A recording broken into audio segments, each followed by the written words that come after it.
누가복음 11장입니다. 방송실은 내 옆에 마이크가 지금 안 들어오거든요.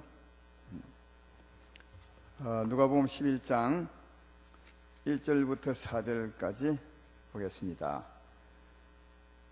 제가 봉독합니다.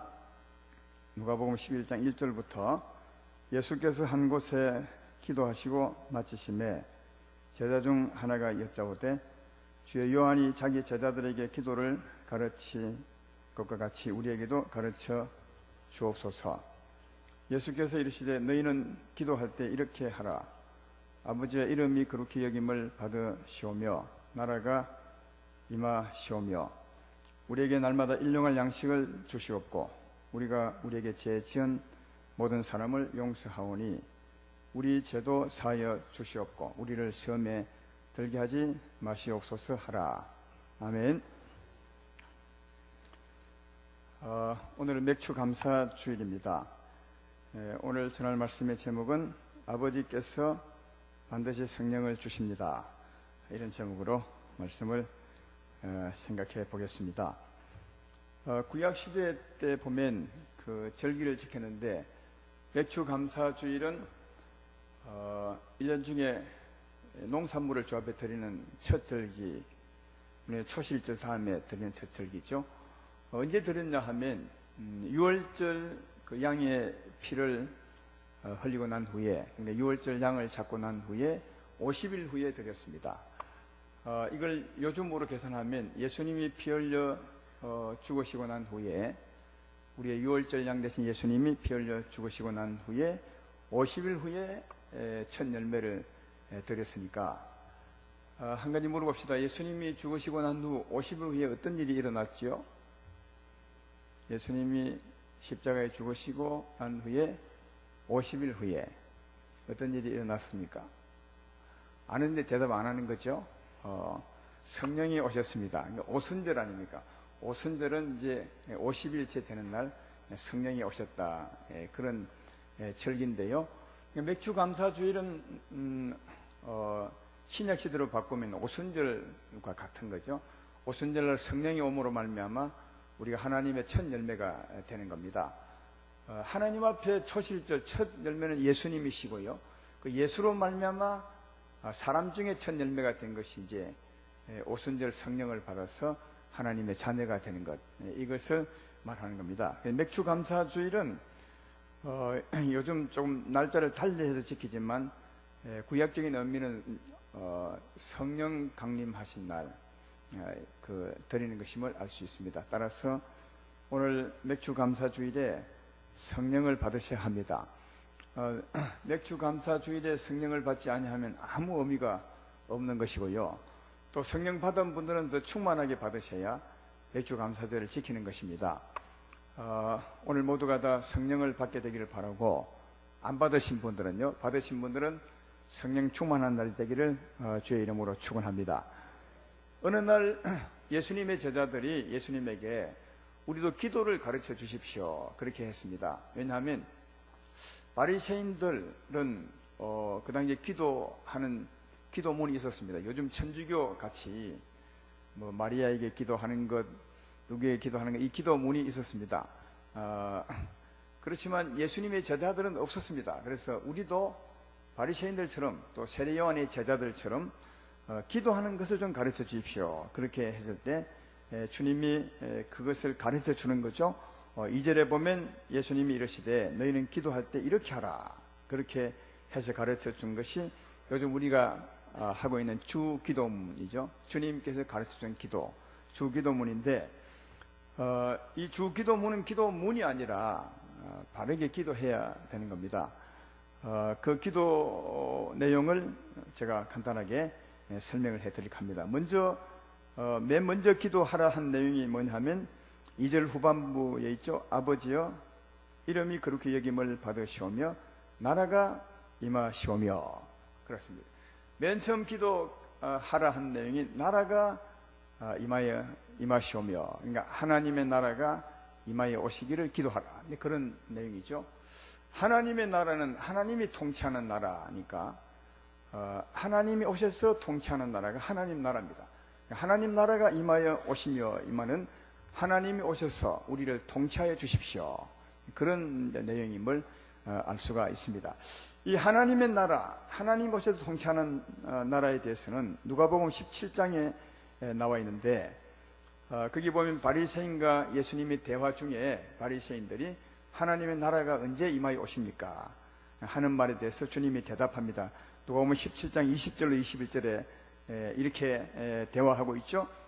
바리새인들이 하나님의 나라가 어느 때 임하나이까 묻거늘 예수께서 대답하여 이르시되 하나님의 나라는 볼 수 있게 임하는 것이 아니요 또 여기 있다 저기 있다고도 못하리니 하나님의 나라는 너희 안에 있느니라. 그렇게 말했습니다. 하나님 나라는 너희 안에, 그러니까 하나님이 우리 안에 오셔서 통치하는 나라가 하나님의 나라다. 그러면 우리 안에 오시려면 하나님이 오시려면 어떤 하나님이 오셔야 되겠습니까? 인자이신 하나님이 오셔야 되겠습니까? 성령 하나님이 오셔야 되겠습니까? 성령 하나님이 오셔야 되죠. 그러니까 성령 하나님이 여러분 안에, 우리 안에 오셔서 우리를 통치하는 것, 하나님의 영의 능력으로 통치하는 것이 하나님의 나라다. 그렇게 예수님이 말씀해 주고 있는데, 이 하나님이 성령으로 우리 안에 오셔서 우리를 통치하시려면, 우리가 하나님을 영접하고 하나님의 통치를 받으려면, 그러나 그 전에 꼭 해야 될 일이 하나 있습니다. 하나님 나라가 임하여 오시기 전에 하나님이 하셔야 될 일이 하나 더 있다는 겁니다. 그게 누가복음 17장 25절에 예수님의 말씀 중에 있습니다. 거기 보면 이렇게 되어 있죠. 그러나 그가 먼저 많은 고난을 받으며 이 세대에 버림받아야 하시니라. 이 그러나는 무슨 말이냐 하면, 하나님 나라가 너희 안에 올 텐데, 그러나 그 전에 그가, 여기 그가는 예수님이시죠. 사람으로 오신 예수님께서 먼저 많은 고난을 받고 이 세대 사람들에게 버림받고 십자가에 죽으셔야 그 다음에 하나님 나라가 너희 안에 오신다. 그렇게 예수님이 순서까지 말씀해 준 것입니다. 이건 여러분이 다 아시는 내용 아니겠습니까? 예수님이 십자가에 죽으셔야 성령이 우리 가운데 오십니다. 이거 이해되면 아멘 합시다. 이건 다 아시는 거죠. 왜냐하면 우리 인생은 죄인입니다. 하나님이 죄인에게 바로 올 수 없습니다.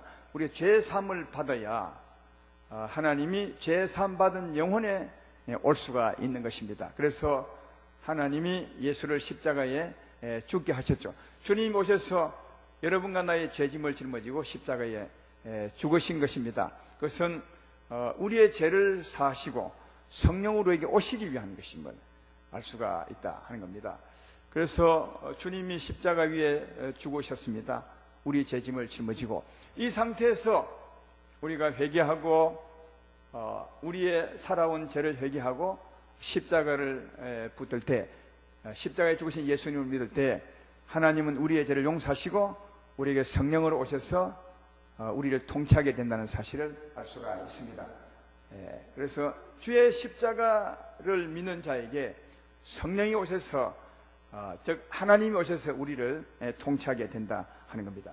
그런데 예수님이 오셔서 십자가를 짊어지시고 우리 죄를 사하셨는데, 이 일은 사실은 누가 시키신 일입니까? 예수님이 스스로 하신 일이지만 그는 하나님이셨으니까 하나님이 하신 거죠. 하나님이 우리의 죄를 다 용서하시고 우리에게 성령으로 찾아오셔서 우리를 통치해 주시려고 하나님이 자기 아들 예수님을 보내사 우리 죄를 짊어지시고 우리의 죄를 사하게 하신 것입니다. 이사야서 53장 6절이죠. 거기 보면 우리는 다 양 같아서 그릇 행하여 각기 제 길로 갔거니와 우리의 죄악을 예수님에게 다 담당시키셨도다. 그렇게 말씀합니다. 하나님께서 여러분과 나의 죄를 예수님에게 다 짊어지우셔서 십자가 짊어지게 하심으로 하나님이 우리의 죄를 사하시고 거룩하게 하신 것입니다. 이것을 믿을 때 우리가 죄 사함받고 하나님이 오시는 거죠. 그러니까 하나님께서 예수로 말미암아 우리를 거룩하게 하신 것입니다. 하나님이 하신 것입니다. 그 이름처럼. 하나님의 이름이 뭐죠? 예수의 이름은 잘 알죠. 예수님 아니십니까? 이렇게 하실 텐데 하나님 이름도 예수님입니다. 예수님은 하나님의 이름을 가지고 이 세상에 오셨다고 했습니다. 예수라는 이름이 무슨 뜻입니까? 자기 백성을 자기 죄에서 구원할 자, 그런 뜻입니다. 여러분의 이름의 의미는 무엇입니까? 그 이름의 의미가 있는 것처럼 예수라는 이름의 의미는 자기 백성을 자기 죄에서 구원할 자, 그런 뜻입니다. 그래서 하나님은 하나님의 이름처럼 자기 아들을 보내사 우리를 죄에서 거룩하게 하신 것이죠. 하나님이 그 이름처럼 우리를 거룩하게 하신 것입니다. 이걸 다르게 말하면 하나님의 이름이 거룩히 여김을 받으시오며, 그 뜻입니다.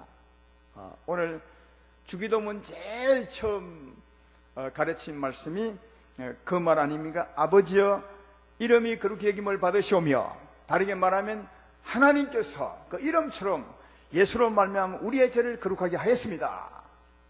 이게 아버지여 이름이 거룩히 여김을 받으시옵소서. 우리가 하나님을 믿는 거죠. 예수로 말미암아 우리의 죄를 거룩하게 하신 하나님을 믿는 것이다. 예. 이때 하나님은 우리의 죄를 용서해 줄 줄로 믿습니다. 그 다음 용서했다면 그 다음 어떤 일이 있겠습니까? 하나님이 성령으로 우리에게 오실 것입니다. 이해되시죠? 그래서 그 다음 기도가 뭐냐 하면 아버지의 이름이 거룩히 여김을 받으시오며, 그 다음에 하나님의 나라가 임하여 오시며, 그렇게. 그러니까 아버지의 이름이 거룩히 여김을 받으시오며, 이것과 하나님의 나라가 임하오시며, 이건 한 세트입니다. 이건 떨어질 수가 없는 겁니다. 아버지의 이름이 거룩히 여김을 받으셔야, 다시 말하면 하나님이 우리 죄를 사하셨습니다. 예수로 말미암아 이걸 믿어야 그 다음 우리가 하나님 나라를 구할 수 있습니다. 이제는 내 죄를 사하시고 하나님이 성령으로 오셔서 하나님 나라가 오셔서 나를 통치하여 주십시오. 이때 하나님은 우리 죄를 용서하시고 성령으로 우리에게 찾아오실 줄로 믿습니다. 우리를 통치해 주실 줄로 믿습니다.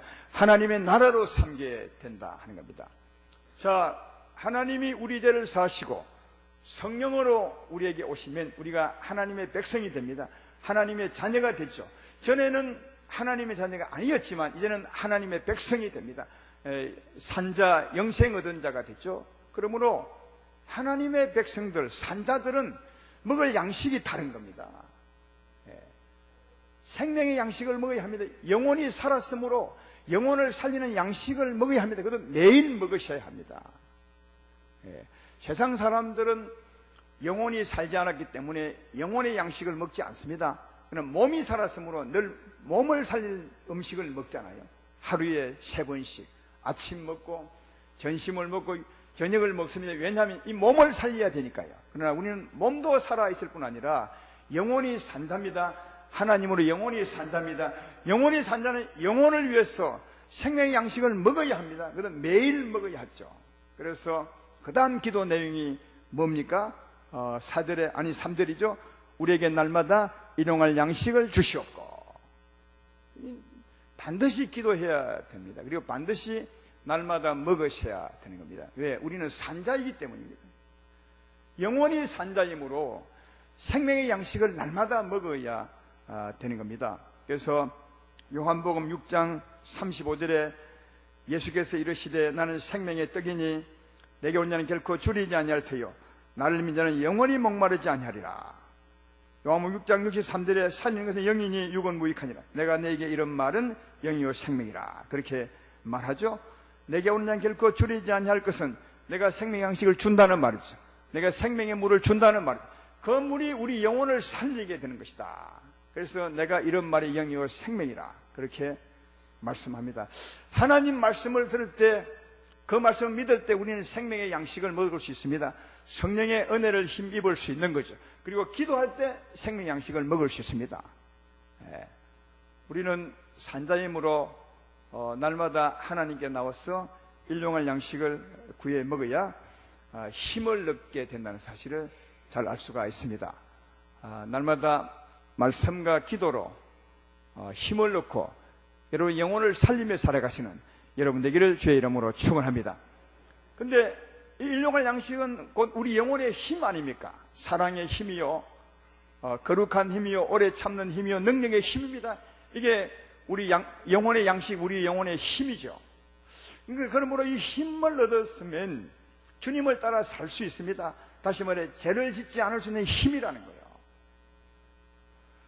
우리 육체의 양식도 먹으면 육체의 힘이 있어서 일을 할 수 있잖아요.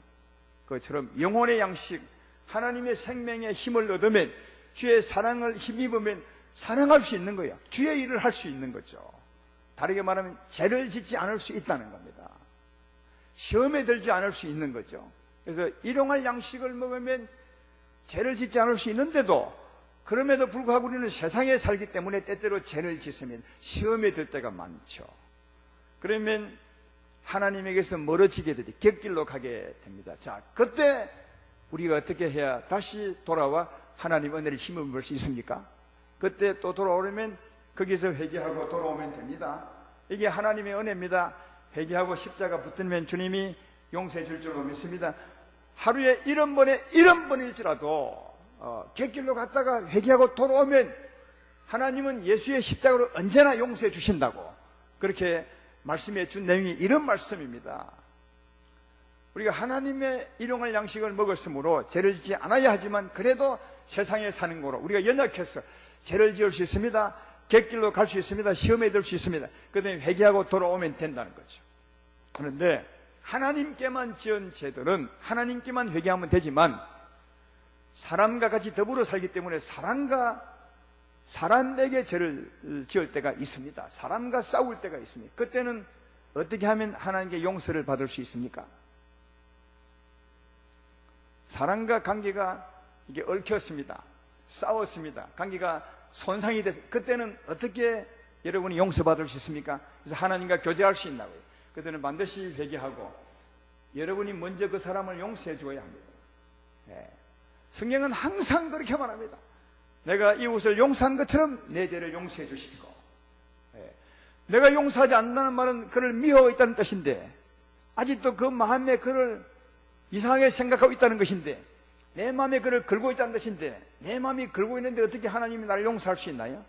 용서할 수 없는 거죠. 그래서 하나님께 용서받으려면 먼저는 용서해 주어야 합니다. 이웃을 용서해 주어야 합니다.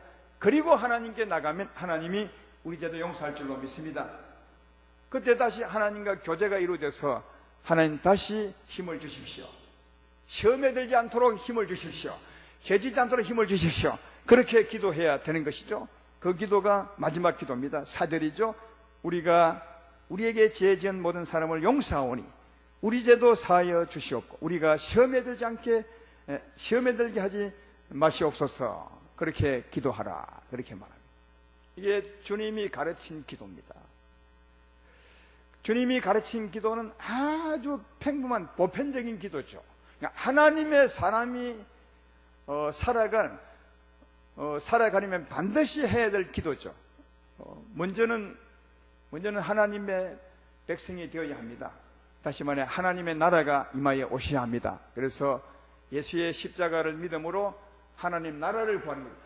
하나님 나라가 되지 않으면 아무것도 아닙니다. 세상 사는 것과 똑같습니다. 하나님의 나라가 먼저 되어야 됩니다. 그래서 예수를 믿음으로 하나님 아버지 이름이 거룩히 여김을 받으시오며 하나님의 나라가 오십시오.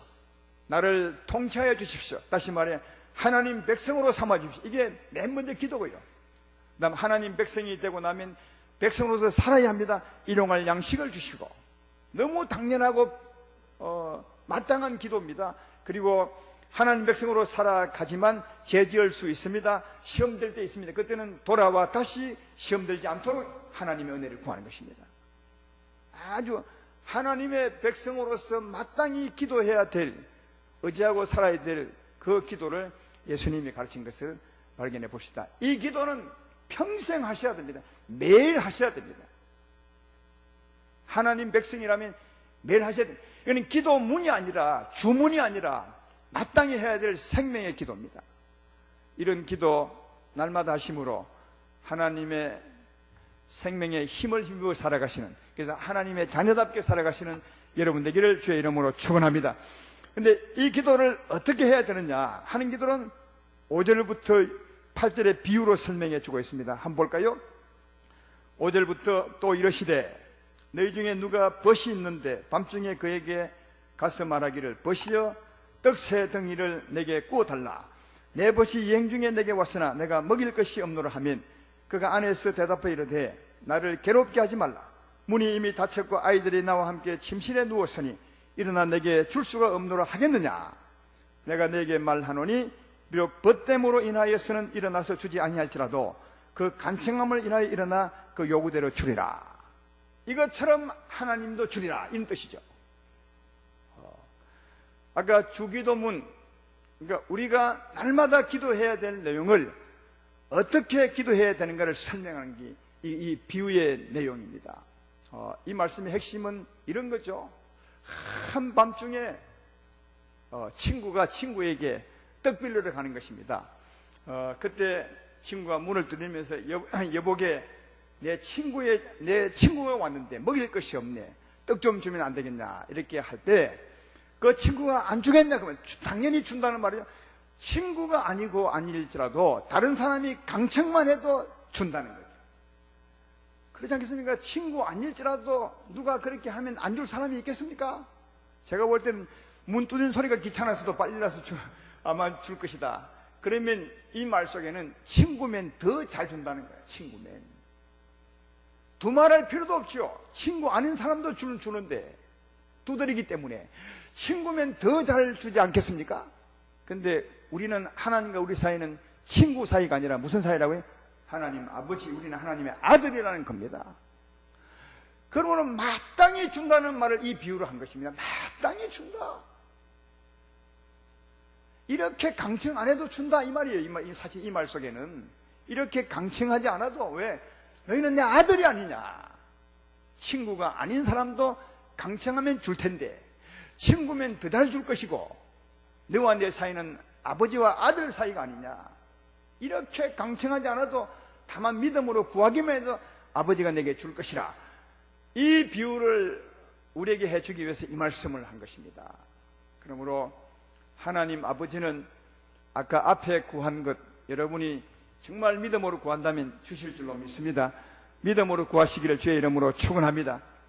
그리고 그 다음에 또 있는데 9절 10절에 이것은 앞에 주기도문, 우리가 하나님 백성으로 살아가야 될 반드시 구해야 될 그 기도 외의 기도 내용에 대해서 말하는 겁니다. 그 기도 외에도 하나님께 구할 것이 많다는 겁니다. 그렇지 않습니까? 하나님 나라만 구합니까? 인용할 양식만 구하십니까? 객길 갈 때 돌아와서 죄지지 않도록 또 힘을 구하는 그것만 구하십니까? 아니지 않습니까? 많은 내용이 있지 않습니까? 그것에 대해서는 어떻게 구할 것이냐, 또 하나님은 어떻게 응답할 것이냐를 말하는 것이 그 다음입니다. 여러분, 우리가 하나님께 기도를 많이 하는데 기도하는 내용을 보면 제가 살펴보면 세 가지 종류 같습니다. 세 가지 종류 같습니다. 하나는 구하는 것이고, 하나는 찾는 것이고, 하나는 두드리는 것이 아니겠는가, 그렇게 생각합니다. 구한다는 말은 뭐냐면 이미 하나님에게 있는 줄을 아는 겁니다. 하나님이 우리 위해서 예비해 놓은 무언가 있습니다. 근데 그 가운데 내가 필요한 것을 구할 때 그때를 구한다고 말하죠.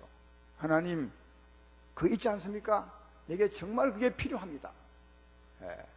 하나님, 내게 생명을 주십시오. 내 생명이 필요합니다. 하나님, 나라를 주십시오. 나라가 필요합니다.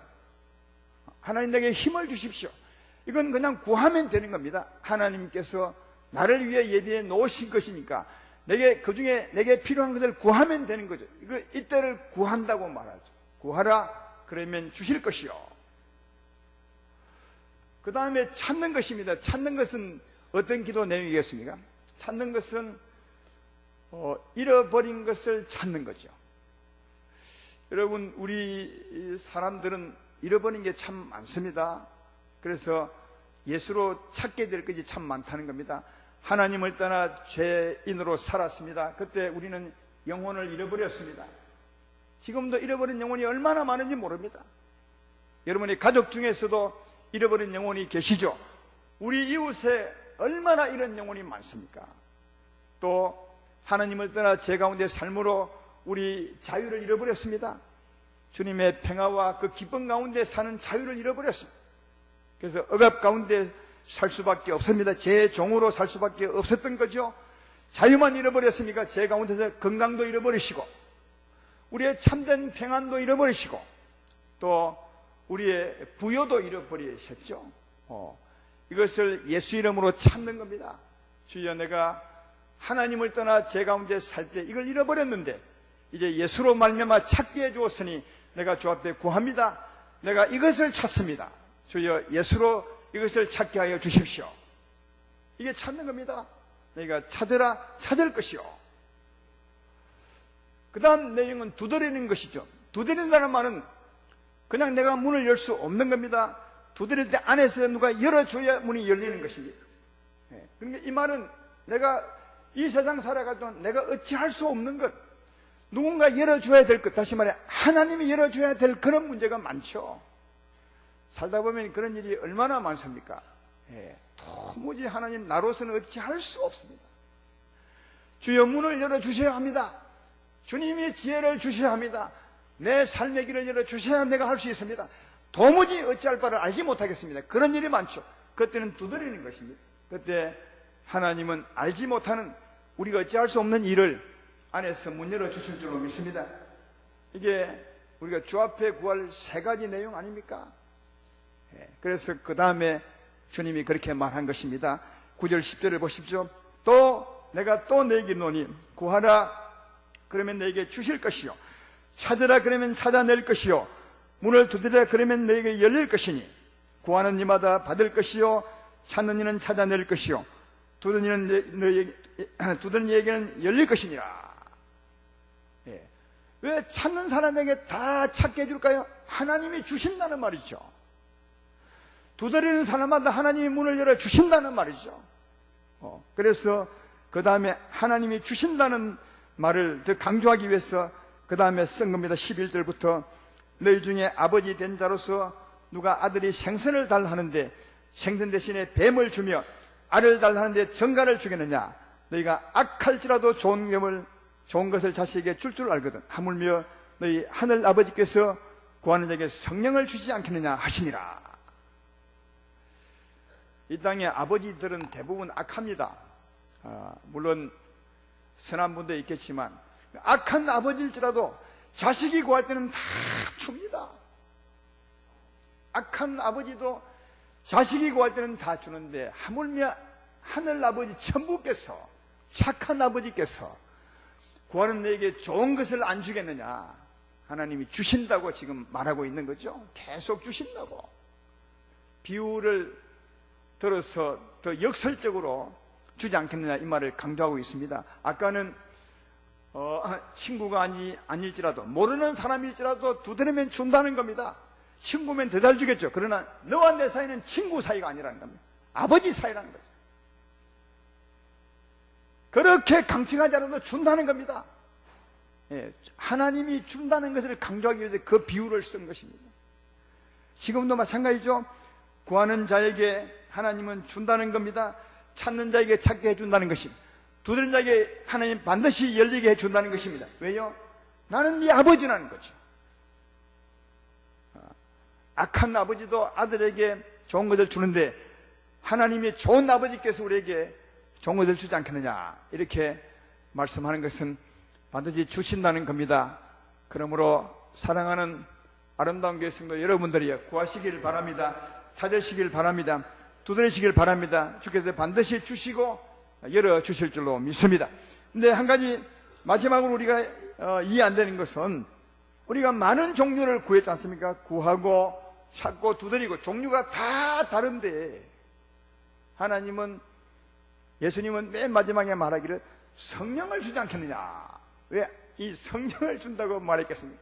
두드린 자에게 지혜를 줄 것이며 찾는 자에게 건강을 줄 것이며 아니면 구하는 자에게 일용할 양식을 줄 것이다. 이렇게 해야만 하는데 구하는 것마다 다 종류별로 다 준다고 해야 될 텐데 많은 종류를 구했는데 하나님은 성령을 주지 않겠느냐.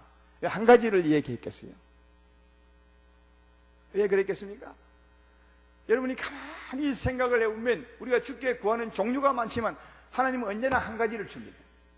그렇지 않습니까? 아까 주께서 가르친 기도에서도 하나님의 이름이 그렇게 기름을 받으시오며 나라를 주시옵소서. 나라가 무엇으로 주는 것입니까? 성령으로 오십니다.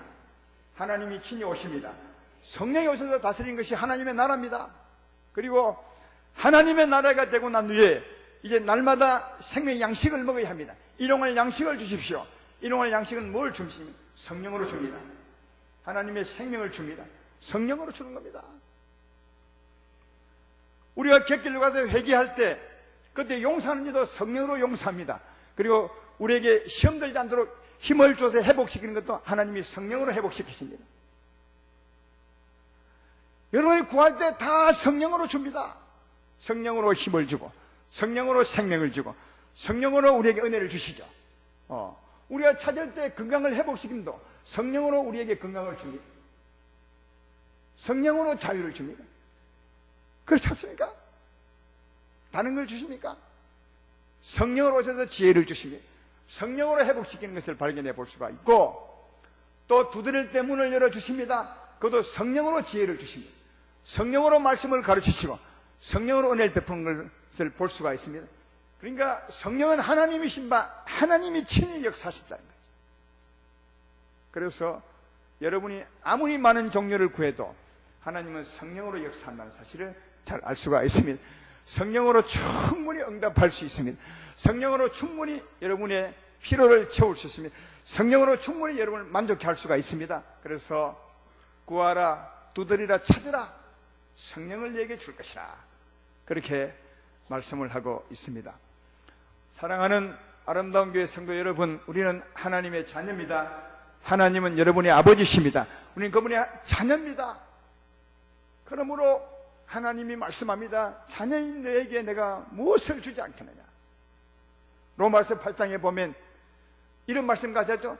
하나님이 그 아들을 우리에게 다 주셨는데 그 아들을 다 주시니까 우리에게 무엇을 주지 않겠느냐 하셨습니다. 그 아들을 다 내주시고 그 아들로 말미암아 아들 삼은 우리에게 하나님이 다 주신다는 것이죠. 그러므로 오늘 말씀의 결론을 맺으면 찾으십시오, 두드리십시오, 여십시오. 주님이 주실 것입니다. 반드시 주십니다. 다만 믿음으로 구하십시오.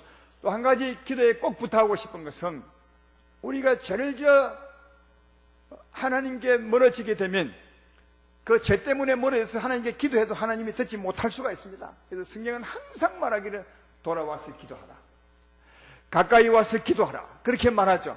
이 말은 죄를 지었다면 반드시 회개하고 돌아와서 주 앞에 구하십시오. 그러면 주님이 여러분의 필요를 채워줄 줄로 믿습니다. 우리 성도님 중에 가장 잘못하는 기도 중에 하나가 죄를 지어 멀리 간 가운데서 늘 기도한다는 겁니다. 그러면 하나님께 은혜를 받지 못합니다. 왜냐하면 그 죄로 멀리 갔기 때문입니다. 그 죄로 멀리 갔기 때문입니다. 내가 손이 짧아 너를 구원하지 못함도 아니요, 귀가 둔해서 내 말을 듣지 못함도 아니라 네가 네 죄로 말미암아 멀리 갔기 때문에 내가 너를 듣지 못한다고 말합니다. 그러므로 항상 돌아와서 주 앞에 기도하시면, 구하고 찾고 두드리시면 주께서 열리게 해 주실 줄로 믿습니다. 찾게 해줄 줄로 믿습니다. 그래서 그 은혜로 살아가는 복 있는 여러분 되기를 주의 이름으로 축원합니다.